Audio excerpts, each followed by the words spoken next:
aujourd'hui pour une nouvelle vidéo et pas des moindres, puisque nous allons faire aujourd'hui le monthly reset du mois de septembre. J'ai beaucoup de choses à vous montrer, j'ai pas beaucoup de choses à vous dire, mais pas mal de choses à vous montrer effectivement. Nous allons faire la vidéo avec le petit chat. On va commencer tout de suite puisque dans les prochains clips vous verrez ma réorganisation de bibliothèque, puisque je n'ai pas eu assez de clips et assez de temps, en termes de vidéos pour vous en faire une spécifiquement, puisque ça dure seulement 5 minutes. Mais vous verrez la réorganisation un petit peu de ma bibliothèque. J'ai pas beaucoup changé mon système de fil à lire et de l'autre côté les livres déjà lus, mais j'ai un peu réorganisé, j'ai un petit peu décoré, voilà, pour l'automne. Je me suis dit que ce serait l'occasion parfaite. J'ai pas fait énormément de changements, j'ai principalement rangé parce que c'était quand même un petit peu le bazar. Ensuite, au niveau de ma pile à lire, je ne vais pas vous la présenter dans cette vidéo, mais dans une vidéo dédiée au Pumpkin Autumn Challenge, puisque ça y est, ça va commencer le 1er septembre. Et du coup j'allais un peu vous spoiler ma pile à lire, et j'avais quand même envie de vous montrer ma pile à lire dans les catégories que j'avais choisies et que j'ai élaborées, voilà. Donc de toute façon cette pile à lire arrivera très bientôt, j'essaierai de vous la poster quand même assez rapidement au début du mois de septembre. Ensuite, niveau journaling, je vais également vous montrer un tout petit peu, mais pas grand chose. Je vous prépare une vidéo spéciale pour mon nouveau reading journal que j'ai acheté donc sur Notebook Therapy, mais cette fois-ci avec des pages entièrement noires. Voilà, donc je vous ai filmé une vidéo qui est assez longue pour vous montrer un petit peu mon setup du début de ce reading journal. Ça allait être une vidéo beaucoup trop longue pour ce reset, donc je voulais quand même vous montrer ma pile à lire et le nouveau reading journal dans 2 vidéos différentes, donc j'espère que vous m'en voudrez pas. Je vous mettrai quand même quelques petits clips de ma présentation du reading journal, donc voilà, ne vous inquiétez pas. Ensuite, c'est également le moment de réouvrir la boutique pour l'automne, et pas des moindres, puisqu'il y a quand même pas mal de nouveautés qui ont fait leur apparition sur la boutique, et je suis trop contente de vous les présenter. Pareil, ils seront dans les prochains clips.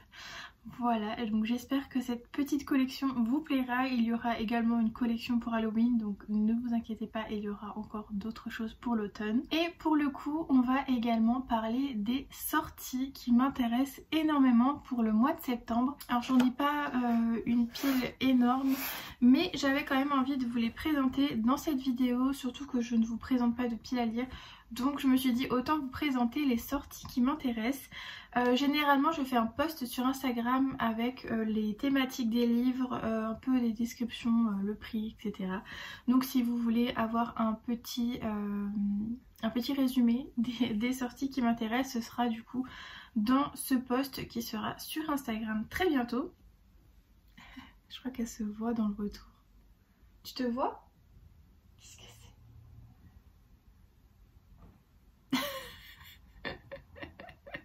Je crois qu'elle se demande pourquoi mon humain est en double.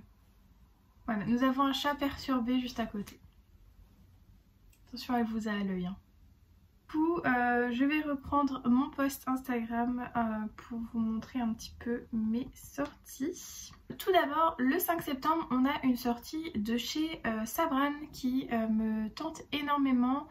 C'est L'automne sans fin de Amy Avery, qui parle un petit peu de mythologie grecque et de Perséphone. Donc ça m'intéressait pas mal parce que j'adore le personnage de Perséphone dans les romans.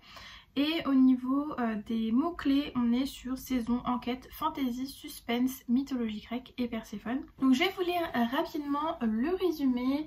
Dans un monde où chaque saison est incarnée par un dieu, Tyrne mène une vie bien différente des autres mortels. Elle est le héros de l'automne, une divinité distante et froide qui règne sur sa saison et les âmes défuntes.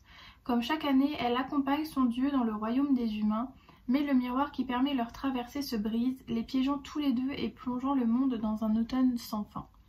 Désormais prisonniers de leur saison, ils devront faire face aux afflictions de la vie mortelle alors que les catastrophes se succèdent. Suspectée d'être l'instigatrice de ce chaos, Tyrne devra découvrir qui aurait intérêt à ce qu'un dieu soit exilé à tout jamais. On va être quand même sur une un roman quand même assez chouette, assez automnal pour le coup, et on va être avec des divinités et moi ça me tentait plutôt bien. Ensuite un autre livre totalement différent, celui-ci c'est The Girl with No Soul de Morgan Owen qui va être publié il me semble chez Rajo. Donc il sort également le 5 septembre et pour le coup on est plutôt sur une dystopie young adulte avec comme thème l'amour, les pertes de mémoire, l'âme et la rébellion. Et au niveau du résumé, on est à Providence où la dictature de l'ordre est totale, l'âme de chaque citoyen est scrutée, contrôlée. Et gare à celles qui s'écartent du droit chemin, elles sont aussitôt reprogrammées. Iris, elle, ne possède pas d'âme, elle est vide. Si cela lui permet d'échapper à la vigilance des inspecteurs, c'est aussi ce qui l'empêche d'éprouver des sentiments et de se souvenir de son passé. Pourtant, au contact d'un bijou appartenant à une riche famille au pouvoir, son étincelle, l'une des 5 composantes de son âme se réveille. Des sentiments qu'elle pensait ne jamais éprouver surgissent et avec eux un désir irrésistible de découvrir d'où elle vient. Qui a volé l'âme d'Iris et pourquoi? Pour le savoir, elle devra s'approcher au plus près des secrets du pouvoir. Désormais traquée par l'ordre, parviendra-t-elle à rassembler les pièces manquantes de son identité et à recoller les morceaux de son cœur? Donc ce roman sort en poche, donc il est déjà sorti, autant pour moi, mais en tout cas voilà, je l'ai vu et il me tentait quand même pas mal. Il est sorti en octobre 2022, mais pourquoi pas le découvrir, voilà, cet automne, on ne sait jamais, ça pourrait me plaire. Je suis pas une très grande fan de dystopie, mais pour le coup le thème m'intéresse quand même énormément, donc pourquoi pas le lire cet automne et puis le découvrir, surtout que apparemment il y a un deuxième tome et celui-ci sort le 6 septembre. Ensuite le 11 septembre nous avons la sortie du deuxième tome du descendant du serpent et du descendant de la nuit de Carissa Broadbent. Donc voilà, je serai au rendez-vous pour lire cette suite qui est une romantécie avec des vampires, avec des combats, enfin dans une sorte de compétition. La fin du tome 1 m'avait quand même donné énormément envie de découvrir le tome 2, donc voilà, ce sera chose faite, je pense, au mois de septembre ou octobre. Je ne sais pas quand est-ce que je le lirai, mais en tout cas, il sera lu très vite. Ensuite, un livre que j'ai découvert également dans mes petites recherches BookNode, c'est 17 ans à jamais, et c'est un young adulte qui parle un petit peu de la Première Guerre mondiale et d'adolescents. Je vais vous lire également le résumé pour que vous puissiez avoir un ordre d'idée de la thématique. Condamnée à la jeunesse éternelle, elle cherche son amour perdu. 1916, Marthe Hamelin, 17 ans, tombe éperdument amoureuse d'André. Quand ce dernier part pour le front, Marthe dit à André « Emporte mon reflet, tant que tu le garderas, ni la guerre ni la mort ne pourront nous séparer. » Quelque temps après, Marthe réalise que les miroirs ne lui renvoient plus son image. André a emporté son reflet et elle a cessé de vieillir. Elle aura 17 ans à jamais tant qu'elle ne l'aura pas retrouvé. Commence pour elle une vie romanesque à la recherche de son amour perdu. Un récit d'amour éternel à la croisée des genres.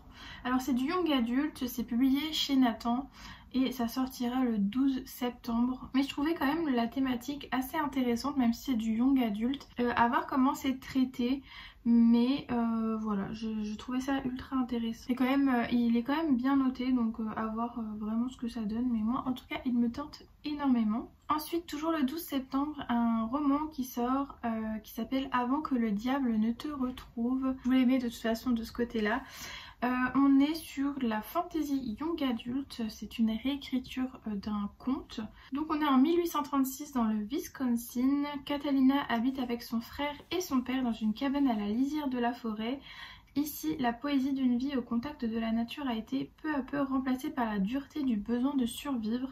Un jour, un être terrifiant tout droit sorti d'un conte, surnommé l'homme de Sèvres, les attaque et enlève son frère avant de disparaître dans la forêt.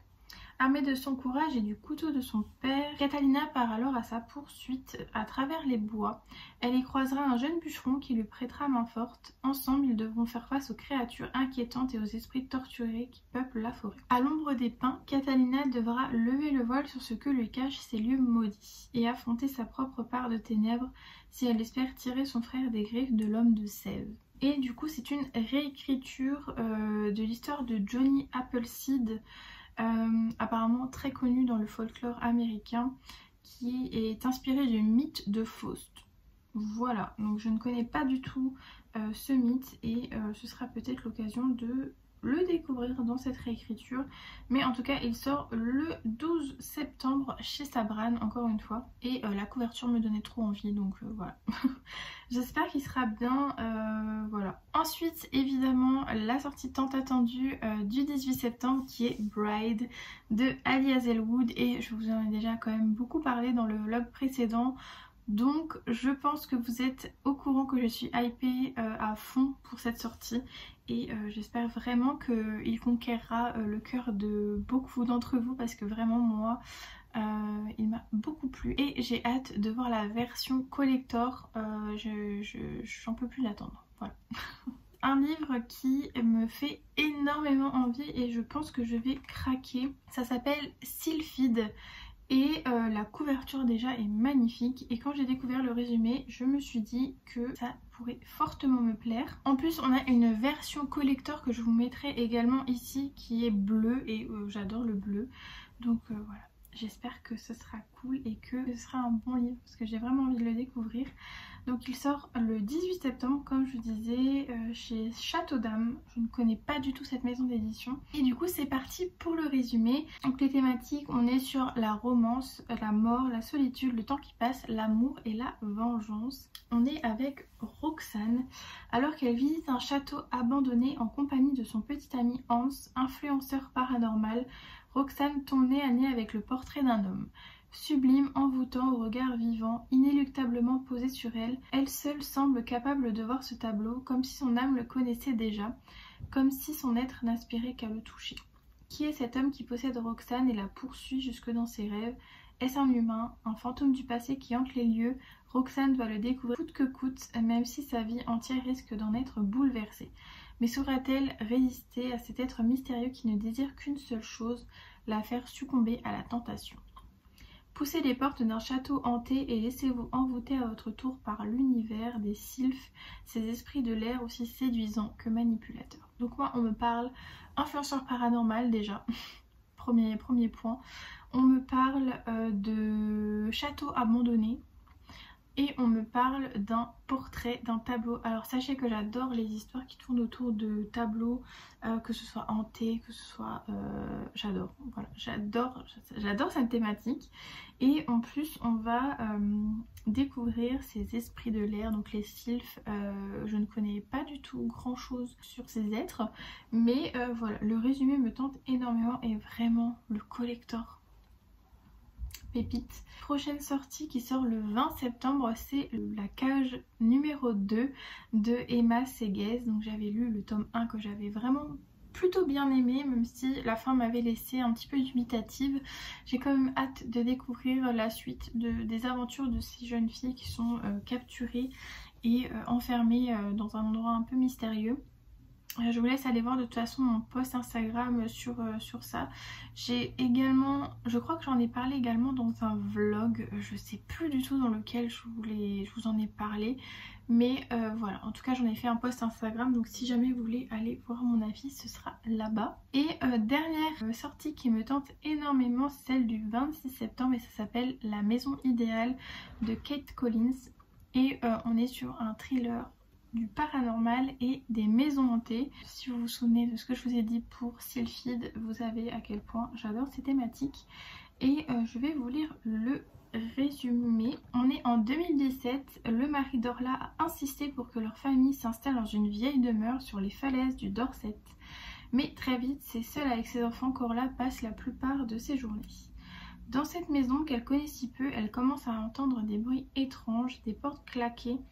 Même son fils, jusque-là muet, se met à parler avec un ami imaginaire. On se retrouve ensuite dans une double temporalité puisque on nous dit 1976. Lydia est employée en tant que gouvernante par une veuve dépassée. Elle s'occupe avec amour des enfants comme s'ils étaient les siens. Jusqu'à ce que des événements incompréhensibles troublent la tranquillité du foyer. Personne ne croit Orla et Lydia quand elles racontent ce qu'elles vivent. mais elles sont bien décidées à tout faire pour protéger les enfants du mal qu'elles sentent rôder. Voilà, donc moi on me dit Maison hantée paranormale, je suis là, donc j'espère vraiment que ce sera cool. Et en plus la double temporalité, j'aime beaucoup. Ça permet vraiment déjà d'avoir deux histoires complètement différentes, mais aussi d'avoir des explications sur les événements. Plus souvent c'est lié au passé, enfin bref. J'adore cette thématique, donc voilà. Un mois de septembre plutôt bien rempli pour les sorties que j'attends. Je pense pas acheter énormément. Je l'espère en tout cas. Mais en tout cas j'attends des réceptions plutôt chouettes. Donc je pense que ça va être un mois riche en arrivées livresques. Voilà pour les sorties qui me tentent bien en septembre. Il y en a quand même aussi pas mal en fin d'année. Je pense qu'on va tous être ruinés. Et je pense que j'ai assez parlé. Je vous laisse avec les clips prochains. Voilà pour la réorganisation de la bibliothèque, mon journaling, ma réorganisation de bureau. Et les nouveaux produits de la boutique que j'ai hâte de vous montrer. Et puis de toute façon je vous retrouve très prochainement pour le Pumpkin Autumn Challenge et pour ma palle de cette fin d'année, en tout cas de ces 3 prochains mois que j'ai hâte de commencer, parce que vraiment il n'y a que des livres qui me tentent. Et puis sinon, merci d'avoir regardé cette vidéo, j'espère que la suite vous plaira.